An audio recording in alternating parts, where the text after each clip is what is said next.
Hello again to all my food warriors and welcome back to the channel.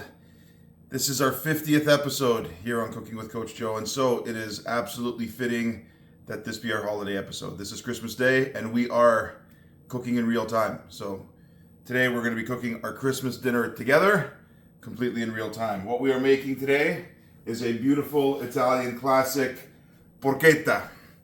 This is a half a belly of pork, and we are going to do some good things to this. Before we do, we're going to get ready with our seasoning mix. But porchetta is one of those things. It's food it's a feast. It's food to feed a crowd. Porchetta originated in kind of the region of Rome and Lazio, but really they make porchetta all over Italy. And really the traditional way, they do a whole pig. And what we've adapted to kind of the home use is really a belly with a couple of pork tenderloins that I have here as well that I'm gonna trim up. I'm gonna butterfly just to add a little bit more substance to the dish. But this half a pork belly here, normally these are about a good 2.5, 3 feet long. This will easily feed 12 people, easily. When we've done these for a crowd, we've had 25, 30 people over for the holidays, and we've had a whole porchetta. It's something to behold when it's brought to the table. It's an absolutely beautiful dish. It presents beautifully. It tastes absolutely fantastic. And this is one of those things where it's the taste of the holidays. Now, we normally have to coordinate because we have a big family. We're all over the place during the holidays. We want to make sure that we're not duplicating any of the things that we're eating elsewhere and during other times of that holiday period. And so this is what we've landed on for this year's dinner. So we are going to be doing this together in real time. So what we're going to start off with, we've got a nice big sprig of rosemary. This has been washed. We're just going to push this all fresh rosemary. We're just going to pull the needles off. We've got some beautiful sage here as well, beautiful fresh sage. We're just going to pull these leaves off as well. This is the seasoning that I'm using here is quite traditional, although I do have a couple of twists that I'm incorporating into today's recipe just because I've modified this a little bit over the years, and I've added a few spices that are not quite traditional, but I find they work really, really well in this application. So we want to make sure we get all of the leaves off, and there we are. So what we're going to do here is we are going to cut this up fairly fine, and really this is going to be a combination of fresh herbs and some dry spices that I have as well. And so we want to cut this up fairly fine. We're going to be making a flavored paste, and this is going to be flavoring our porchetta.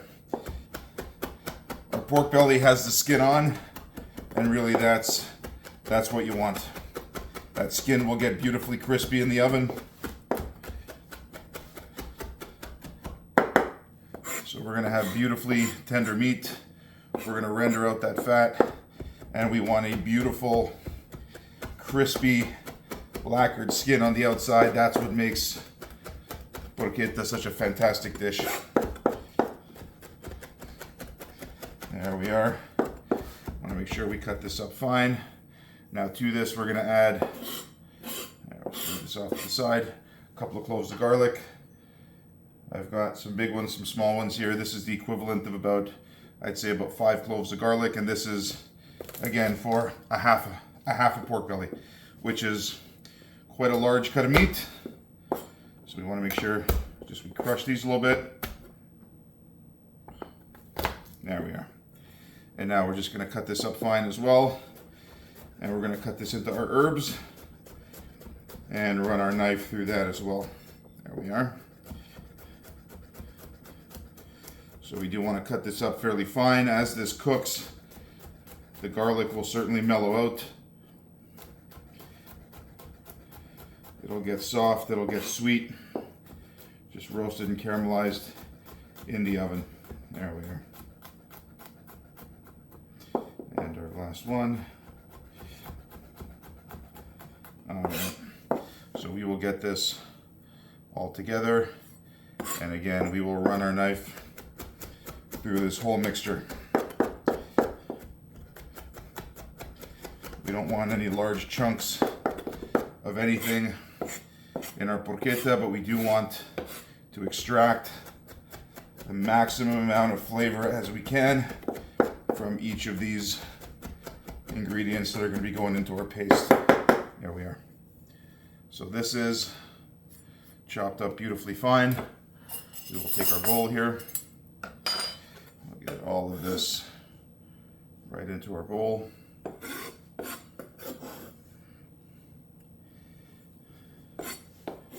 Now there are lots of different ways that you can season a porchetta. Like I said, this one is predominantly traditional, but I do have a couple of unique ingredients that I'm putting into this as well. Some people like to add citrus peel, and I've done that before. Certainly lemon tends to lighten up the seasoning in the porchetta. We're not going to use citrus today, but we are going to use a few other flavorings. So what I have here, this is a tablespoon of dried chili flakes. You can use fresh chili. We're just going to put, again, 1 tablespoon dried chili flakes. I have here 2 tablespoons. This is a fennel seed. Traditionally, they would use fennel pollen. Don't have fennel pollen on hand, so what I'm going to use is a couple of tablespoons of fennel seed to give it that beautiful fennel or aniseed flavor, kind of the flavor of black licorice. Very, very traditional. So we will add that in. In my last cup here, I have a tablespoon of dried mustard. I have a tablespoon of ground allspice, not traditional, but I find it adds a great depth of flavor to this dish, and a half a tablespoon of ground cinnamon. It brings a certain floral, almost celebratory note to the dish.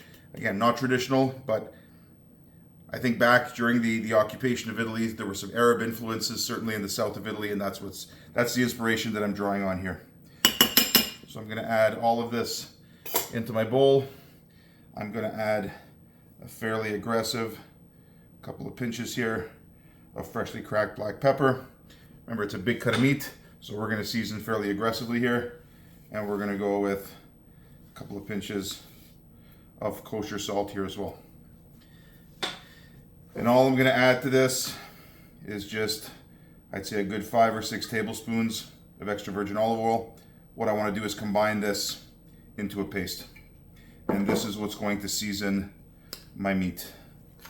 And so as I stir this together, I want to see just how moist this is. It's coming to, oh, you can smell the spices as soon as you mix that up with the oils. You can smell the herbs, the spices, the garlic. Absolutely phenomenal. I'm just going to add a little bit more olive oil to this as I want to loosen this up a little bit more. There we are.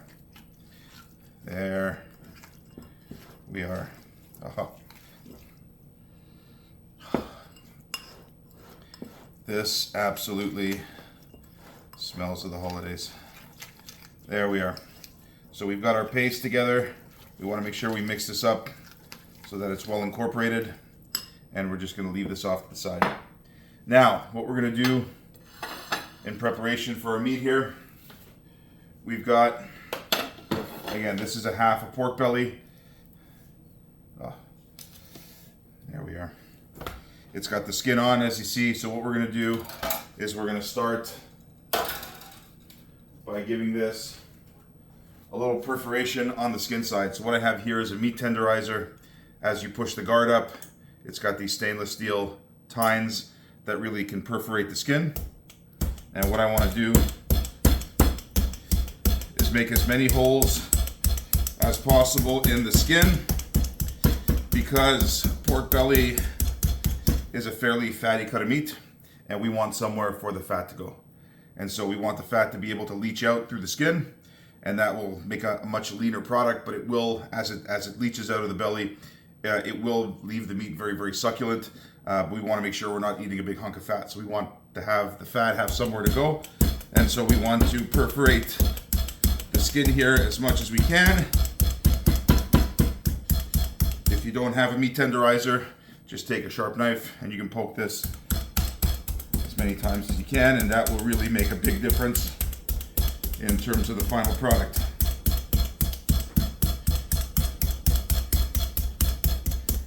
There.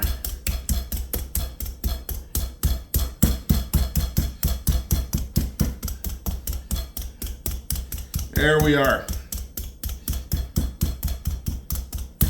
All right.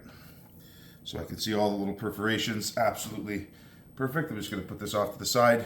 Now what we're gonna do, we've prepped our skin side, and what we're gonna do now is we're gonna prep the side with the meat. So I'm going to take a very, very sharp knife, and what I wanna do is I wanna create almost like a checkerboard pattern here. And this is going to, again, give the fat somewhere to escape, but also give all of our marinade, all of our herbs and spices an opportunity to get in there and season the meat. This is about, I'd say, 1.5 inches thick. As you can see, this is the kind of meat that they use to make bacon. What we're gonna do is we're just gonna go at a 45-degree angle. So we're gonna cut down through, not pierce the skin, but we wanna get down there at least a good inch into the meat. There we are. Just watch your fingers. Now you just wanna make these beautiful long cuts at that 45-degree angle, and you will see when we present this on the plate, the presentation will be absolutely fantastic. I want to make sure we're getting down in there. All right, there we are. So we will continue down in one direction, and then all we will do is flip this around, and we will continue in the opposite direction.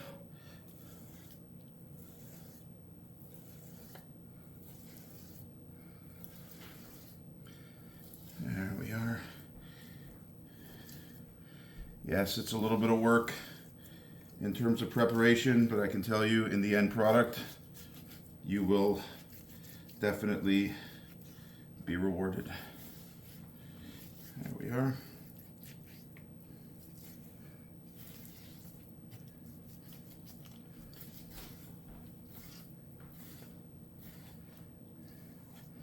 And there we are. So any loose pieces, we'll just make sure we fold these back in. So what we have here is a beautiful crosshatch pattern. We haven't cut through any of the skin. This has remained beautifully intact.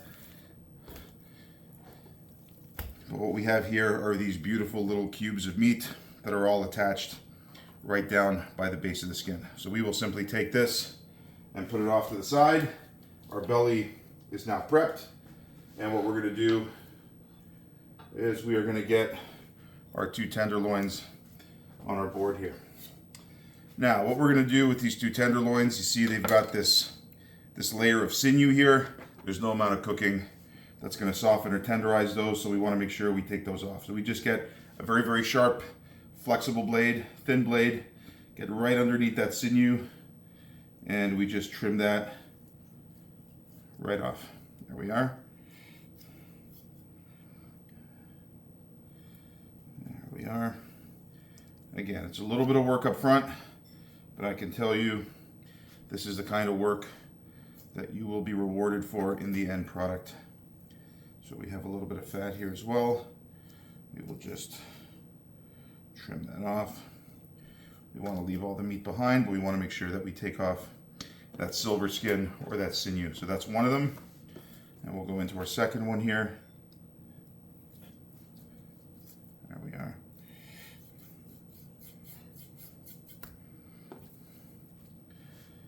A little further down. All right.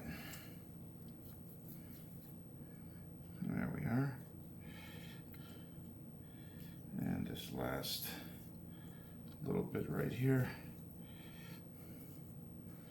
All right, so we've got our tenderloins here. If there's any extra little bit of fat that we want to trim off, we can do that. Very little waste.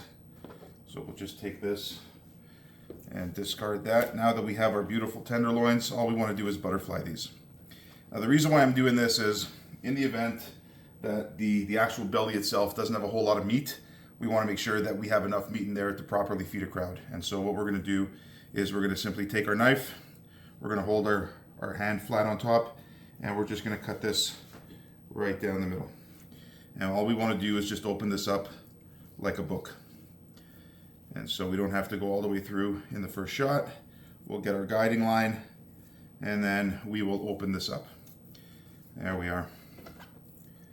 So we have one beautifully butterfly tenderloin. All right. There we are. So we'll just put this right here and test to see. Yeah, it's pretty well the same size as our belly. Perfect. And now we'll take our second one, again, right down the middle. We don't want to go all the way through, just partially through, and then we can open that up. There we are. There we are. And we'll just flatten that down. And in the event that we want to open that up again, we can cut another couple of slits. And again, just butterfly that out a little bit more. So we have, there we are, 2 beautiful tenderloins and our pork belly. So I'm just going to hose down a little bit, get this board washed up, get my hands washed up, and we will be right back in 2 minutes to season our meat. We are back, and we are now going to season our meat. So what I'm going to do is I'm just going to remove these 2 tenderloins now that I know they fit. I have the tail of one be slightly long, and so I've just cut this off, and we're gonna find a little spot to fit that. So now really, as we season our meat, there's no need to add any other salt and pepper. Everything is in our paste here. This is what we call our pestata. And I can tell you, there's no delicate way to get around doing this. This is one of those things where we just got to get our hands dirty. So all I'm going to do is I'm going to add a couple of spoons here of our beautifully flavorful and aromatic paste. I'm just going to keep a little bit behind, and I will show you what I will do with that in a sec. But all I want to do is just massage this in. Get in there, give this thing a little shiatsu, a little Swedish massage, get into all of those nooks and crannies. This is what developing flavor is all about. It's not about being timid with it. It's not about being shy with it. Get right in there and just work it in. I'm telling you, you will be rewarded. The beauty of this paste and the olive oil is that all of those flavors will travel through each of these channels in the meat, and this will be beautifully seasoned all the way through. There we are. So we're just going to make sure we keep moving that around. There we are. Just get right in there. There's no delicate, light way to do it. Just get in there, and I'm telling you, you will be rewarded. All right. So we've got most of our paste already worked in. We will take our first tenderloin, and we will line this up. Now this will shrink a little bit as it cooks, and so you want this to be just inside the lines of our pork belly. This is perfect. And then we have this little triangle here that we will put. There we go. And we'll make sure all of that fits in. Absolutely beautiful. And so we have the last of our paste here, which we held back purposely. We're just going to make sure that we have a little bit to season the top side of the tenderloins as well. We don't want to waste any of this. There we are.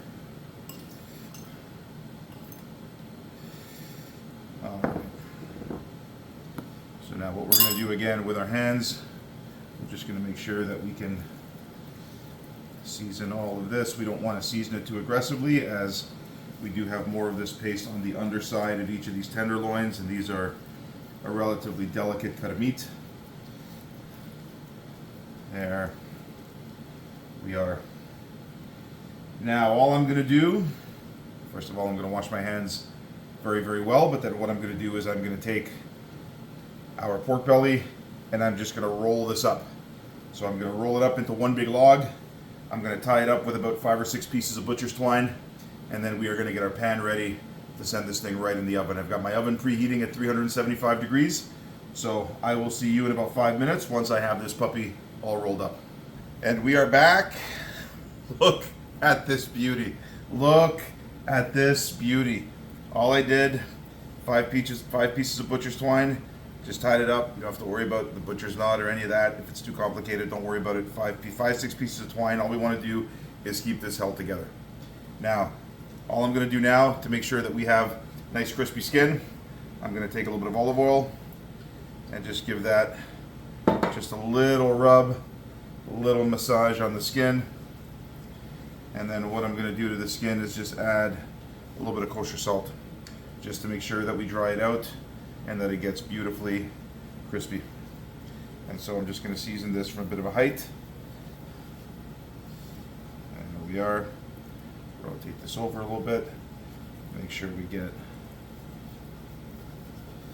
all sides of the skin.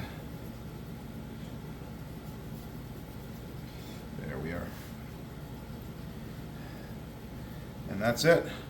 Our oven is beautifully preheated, 375 degrees. I'm going to cook this for about 3 hours. I'm going to go 375 degrees for the first 2 hours, and then I'm going to crank it up to about 425 for the last hour, just to make sure that we get that beautiful crispy skin, because that's what everyone's going to be fighting over. So I'm just going to get this guy in the oven and give my hands a wash, and then we are going to get right into the vegetables. So I will see you in about 5 minutes. All right, we are back. We are ready to go, and it's time to turn our attention to our vegetables. Now we're going to have 3 different kinds of vegetables that we're preparing tonight. With any classic Italian roast pork, any self-respecting Italian will tell you rapini. Rapini, period, full stop. It begins and ends with rapini as a side dish. Some people call them cime di rape, some people call them rapini. I've heard some people call them broccoli rabe. I personally never use that term, but rapini is what we use in our part of the country. Let me tell you, they are absolutely fantastic. So we're going to make a beautiful rapini. Rapini is almost like a slightly bitter broccoli. Very, very traditionally Italian. We're going to make that with just some beautiful sautéed onions and garlic and chilies. Very, very simple as an accompaniment to the pork. But we're going to start off with some glazed carrots, and we're also we've got some roast potatoes coming up as well. So what I'm going to do is I'm just going to blanch my carrots. I've got these beautiful baby carrots ready to go. Just going to take the lid off my pot. It's up to a rapid boil. I'm going to give this a couple of good pinches of salt. As I do want to season the carrots as we're cooking. And all I'm going to do here before I roast these off in the oven and make them beautifully caramelized and sweet, I'm trying to think about the different flavor profiles from each of the vegetables that I'm going to have around my beautiful porchetta. So I'm going to have a little bit of the bitterness from the rapini, that beautiful green vegetal flavor, beautifully seasoned with garlic and chilies and onions, and just very, very savory. I'm going to contrast that with some roasted carrots that I'm going to glaze with a little bit of honey and a little bit of orange juice or clementine juice, as is customary at this time of the season. And I'm also going to have beautifully fluffy, beautifully starchy roast potatoes. So that's going to be our vegetable assortment. We've got our water at the boil. All I want to do is blanch these for literally no more than 2 minutes. I just want to start the cooking, and then when the porchetta is done, carrots go in the onion, potatoes go in the onion, in the oven, and then everything will be ready at the same time while the meat rests. So I'm just going to take my carrots. I'm just going to put them into my pot of boiling salted water. There we are. And literally these are going to be in there for no more than 2 minutes. We just want to soften these slightly. There we are. Get the lid back on here, get these back up to the boil. I'm going to set my timer for 2 minutes, and I will see you in 2. All right, 2 minutes in, our carrots are done. There we are. Let's see. Oh, they're beautiful. Absolutely beautiful. Those pan handles are a little bit warm, and so we'll take our towel here. We'll just give these a brief strain.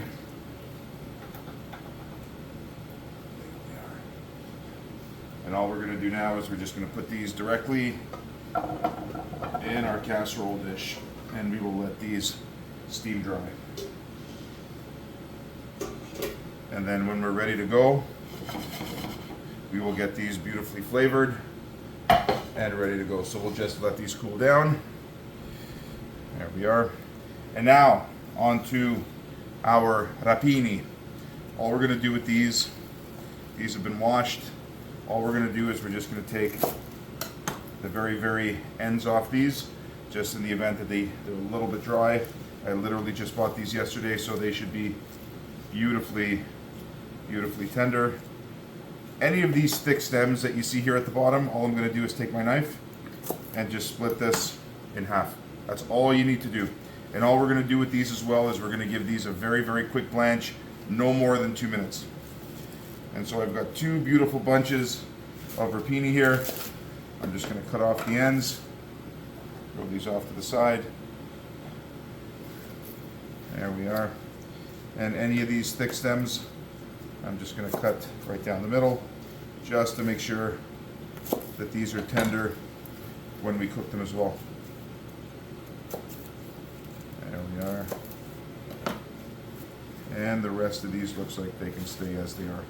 So this is one bunch of this beautiful rapini. We're going to see if our water's back up to the boil.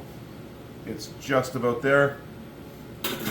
We're going to give it another couple of seconds, and then we're going to throw these guys in. Now all we want to do, because we're going to cook these twice, ovens are going to go in the oven. Carrots are going to go in the oven for their second cook, for their roast. These rapini are going to be cooked in a pan, just sautéed very, very quickly over high heat. Literally garlic, chilies, a little bit of shaved onion, just for a little bit of sweetness, and literally that's it. So all we want to do is just soften these, and their second cook will be on the stovetop. So we're going to throw these right into the pot, set our timer for 2 minutes, and then we will drain these as well. There we are. Push all of these in just to make sure that they all fit.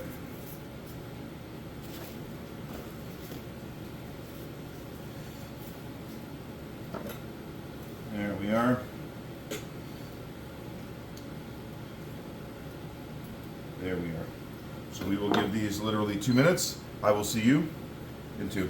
It has been 2 minutes, and we are just going to drain our rapini. Now look at this. They've retained their beautiful, vibrant green color. This is exactly what we want. I've had some rapini over the years that have been made for me that, I mean, they didn't look nearly this green. They were more on the gray side, almost brownish. I mean, rapini don't need to be overcooked. You want to preserve the texture, preserve the flavor, and certainly preserve all that nutritional goodness that's in there. So we're just going to let these drain off. This is our second bunch. I've done the same thing, just trim off the bottom ends. These are beautifully washed, and all we're going to do is just get these right into our pot of salted water. Literally 2 minutes. Very quick blanch. And we will let these cool immediately after that. So we're just going to get these right into our boiling water. There we are. We'll get our lid on there, and I will see you in 2 minutes.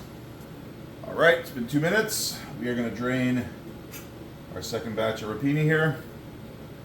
There we are. We'll just cut the heat on our burner and fish these out. Again, look at this beautiful, vibrant green color. Make sure we let that water drain off. Now, we do want to take into consideration when we do give this our second cook in our frying pan. This water was fairly aggressively salted, similar to what you would get with pasta water.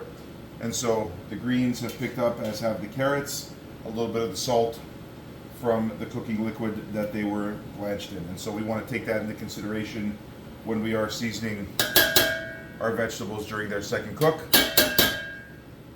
There we are. That's the last of it. So we will just put this aside to cool down. And this is 2 jobs done. So we will wait for about another hour and a half or so while our porchetta is cooking.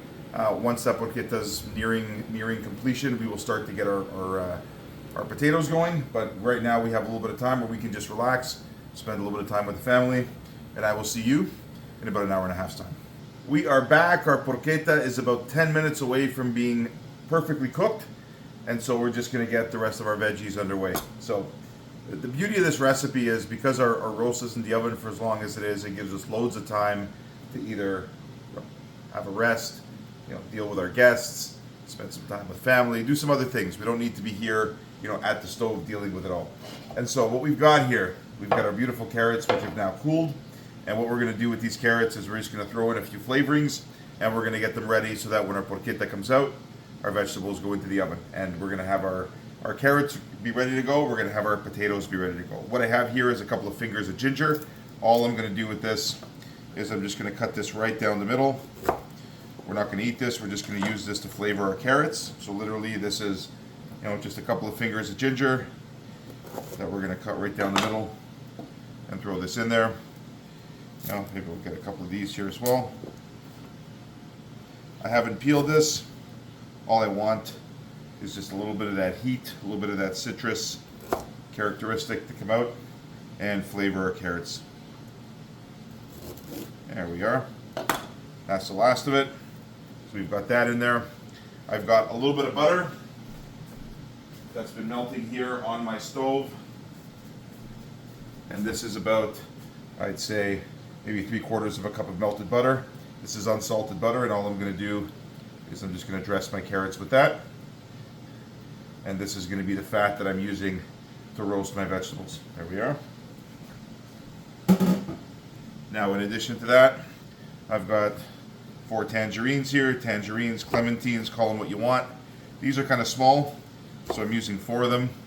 If they were a little bigger, I might maybe drop down to 3, but what I want to do is add the equivalent of about, I'd say, half to 2/3, maybe 3/4 of a cup of orange juice. And what I'm doing here is I'm just adding some of this clementine juice. This is really going to glaze our carrots as it cooks, and this really is one of those, foundational flavors at Christmas. So we don't want too much, but we do want enough just to give our carrots a beautiful citrus glaze. Remember, we're going for some contrasting flavors with our vegetable side dishes for this meal. We have a slight bitterness and a beautiful savoriness coming from our rapini. We've got that beautiful starchy and crispiness coming from our potatoes, and we're going to have a beautiful sweetness, a little bit of orange flavor coming from our carrots, orange and ginger. So I went out to the garden, picked a little bit of fresh thyme. This is a combination of just regular variegated thyme and lemon thyme, and all I'm going to do is I'm going to add this to our carrots with a little bit of kosher salt. And remember, I want to keep into consideration the salt that was in our blanching liquid and a little bit of black pepper. So the only thing I want to add now is just a little bit of honey. Oh, my hands are a little bit wet from those clementines, and so there we are. All we want to do is put maybe a couple of tablespoons of honey, no more than that, just to help out our glaze and sweeten up our carrots. So we're just going to go, there we are. So about 2 tablespoons of honey. There we are. So all we're going to do now is we're going to toss our carrots in all of this, our carrots and our ginger. There we are. There we are. Oh, these look absolutely fantastic. Just make sure we've got our thyme sprinkled over there as well. All right, and we are ready to go. Just going to give my hands a quick wash.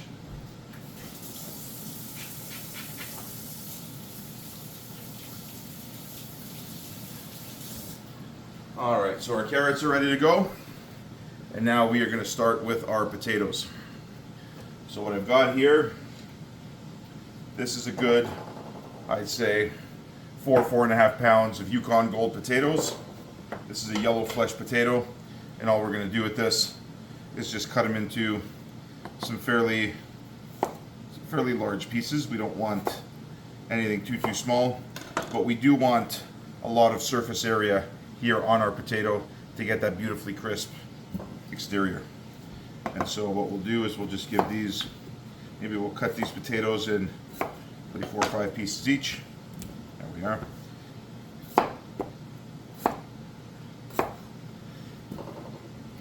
We'll put these in our bowl, and we are going to season our potatoes with a little bit of fresh thyme, a little bit of fresh rosemary, and some olive oil. And as always, a little bit of fresh garlic as well, but we're going to keep our garlic whole just to perfume our potatoes. There we are. I love a large piece of roast potato.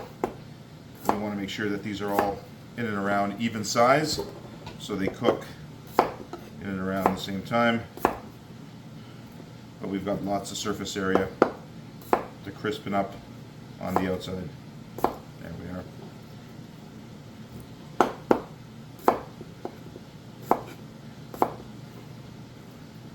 All right. We are almost there. These have been washed under running water. There we are.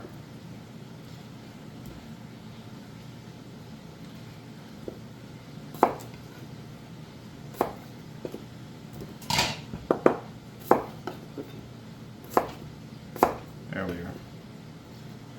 All right. So we have our bowl of potatoes. I've left the skins on. What I'm going to add to these are just a few cloves of garlic. I'm going to leave these whole. So all I'm going to do is just give these a little crush. And I want that flavor to leach out and flavor the potatoes as it mixes with the oil. This is about 5-6 cloves of garlic. These are not particularly large cloves. There we are. And what I'm going to add to this as well is 1 large sprig of fresh rosemary. We've got a few sprigs here as well of fresh thyme. I'm just going to throw these in. This is a mixture of regular variegated thyme and lemon thyme. There we are. And now what we're going to do with this is we are going to add a little bit of kosher salt, maybe a couple of pinches there, a couple of pinches of freshly cracked black pepper. I do want to add just a little bit of paprika to that. There we are. Maybe a tablespoon or 2 of just regular sweet paprika. And then we are going to add a good 5 or 6 tablespoons of olive oil.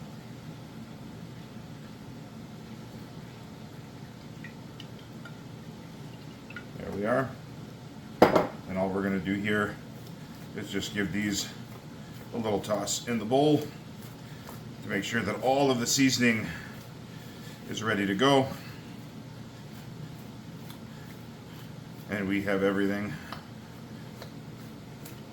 circulated well and mixed well among our potatoes.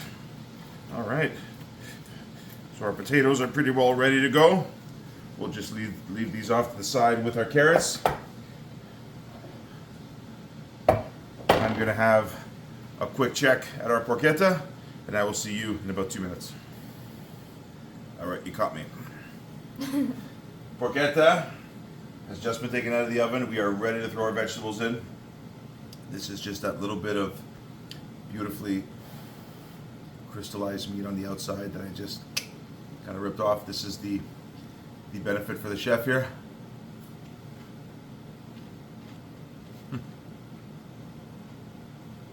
Oh. I'm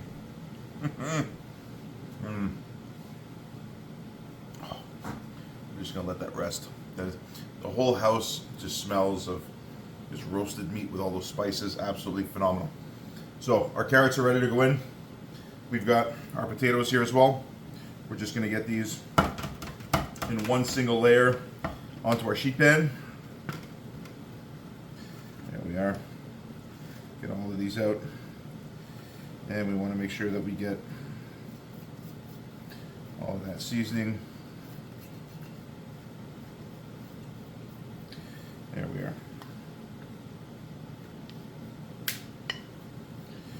Oh, look at that.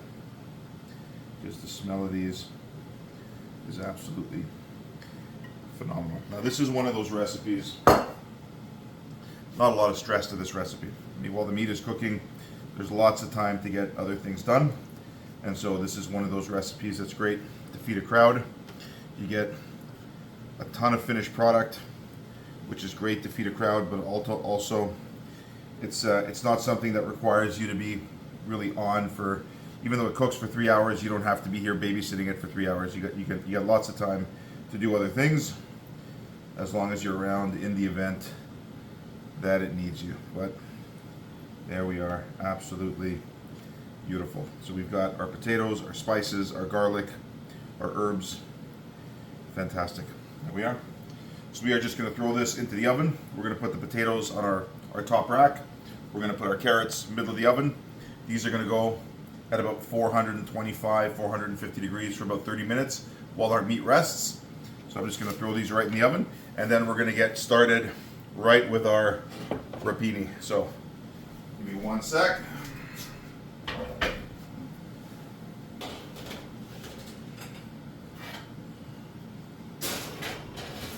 There we are. We're going to leave those in for about 30 minutes. And now we're going to get started on our rapini. So if you remember, this was a colander that was overflowing with 2 big bunches of our rapini. We're just going to get our pan on the heat here. There we are. And what we're going to start with is just 1 big yellow onion. So all we're going to do is just cut this into thin slices. As this onion cooks and caramelizes, it's going to give a nice bit of sweetness to our rapini.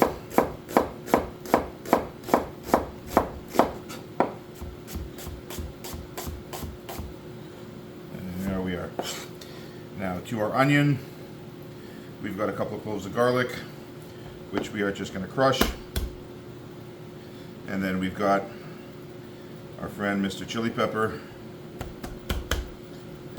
that seems to find his way into everything, certainly in my house. There we are. All right, so we will just give our garlic a fine chop here as well.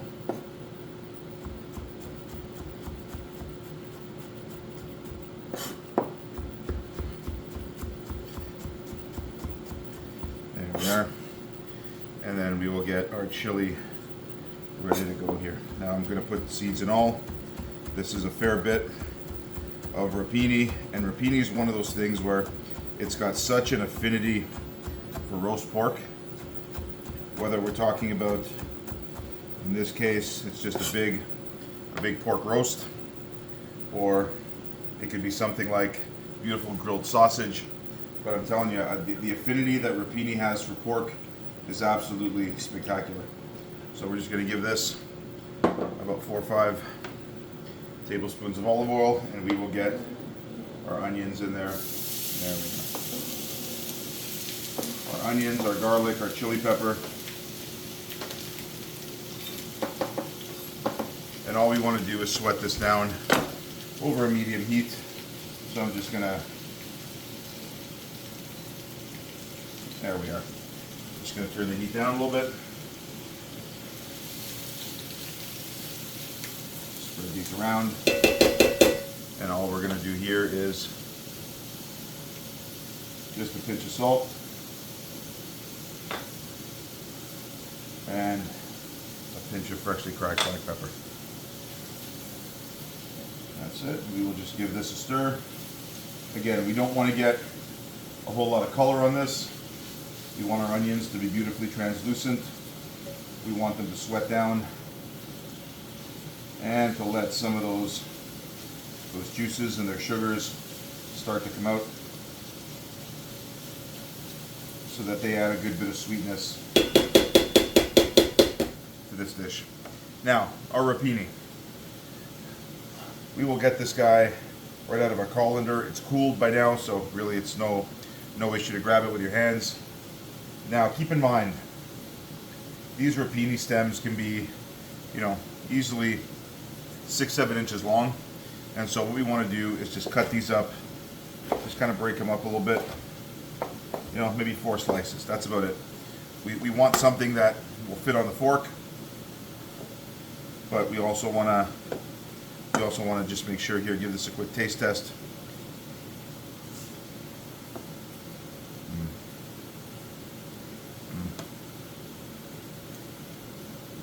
Very, very slight bitterness, but we still maintain the integrity of the rapini here. We haven't cooked it down, so it's we haven't cooked this into a mush. We've maintained the integrity of the vegetable, and really, even if we go to the stems here, they still got a beautiful crunch, beautiful freshness,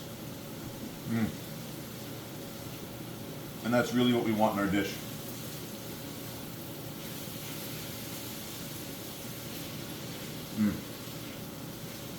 Absolutely fantastic.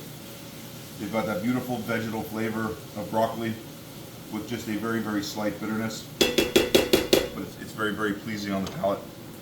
And so we'll take this, we'll just move this off to the side. We'll let our onions go for a little while longer before we add our rapini in, and literally this side dish is done. It couldn't be simpler, but I'm telling you, this vegetable has such a natural affinity for pork that I couldn't imagine having a porchetta or sausages with something other than, you know, a beautiful side dish of rapini or even some beautiful lentils. Really, they're classically what you would pair with this kind of dish. There we go. So I'm going to give this about another 2 or 3 minutes just to continue to sweat this down, and then we're going to add in our rapini. So I will see you in about 2. All right, our onions are beautifully translucent. We're just going to get ready, and we're going to add all of our rapini here. There we are. And we've taken all of this time, put in all of this work to maintain this beautiful, vibrant green color. So all we want to do is just heat this back through and give the flavors in the pan an opportunity to mingle among themselves. We're just going to turn up the heat here a little bit. There we are. And then once we taste for seasoning, we are done. So we're just going to make sure that we get all of this combined thoroughly. Oh, the smell of this is absolutely fantastic. We're literally going to give this about 3 or 4 minutes, and that's it. This could not be simpler. We want to maintain the freshness of the vegetables, the integrity of the vegetables, the color, and certainly the nutrition as well. There we are. So we will give this guy another 2 minutes. I will see you in 2. All right, we are back and we are going to the plate. Our vegetables are done. We have our beautiful rapini. We've got our beautiful roast potatoes. We've got our citrus scented and butter basted roast carrots. And now, listen to this. That's what I'm talking about. We have our beautiful porchetta here, and I'm going right for the heart of the porchetta. Just open this up, and we're gonna see what's what. So I've taken the 3 strings off, the 3 butcher's twine knots that I've put on this side to hold it in place, and we're just gonna cut this again right down the middle. And I'm using a serrated knife. Oh, listen. Oh, listen. Look at that. The meat has rested for half an hour. Beautifully juicy. Oh, the smells coming off that are absolutely fantastic. So we're gonna get right in there, and we're gonna give this a try.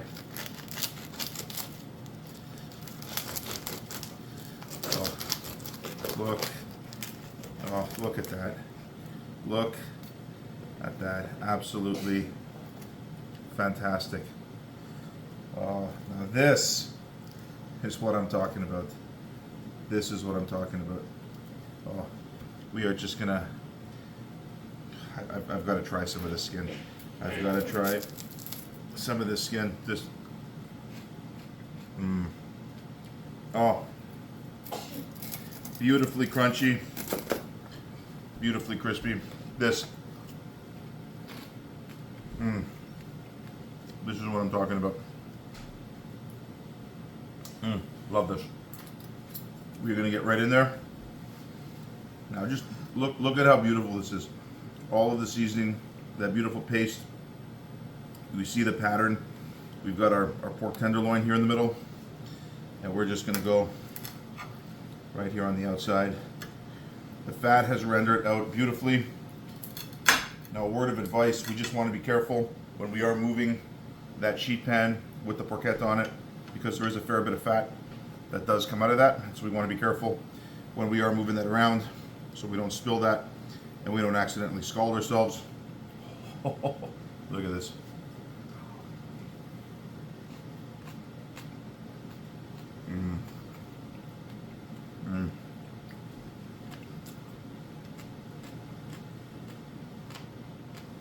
Oh.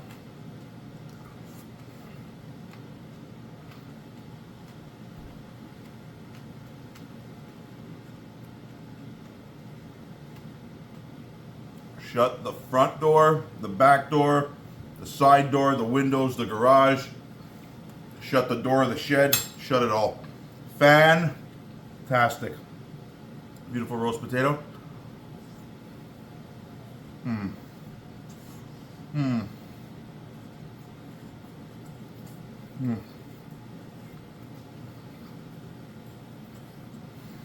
Crispy on the outside. Beautifully soft and fluffy on the inside. Perfumed with garlic and herbs. Beautiful carrots. They still have a little bit of crunch, a little bit of integrity. But you get that perfume from the ginger, that beautiful sweetness from the clementine. Absolutely stellar. This is a celebratory dish. You know what? It's that time of year. From our table to yours, we wish you all the best for the holiday season and all the best for the upcoming new year. And I will see you on the next one.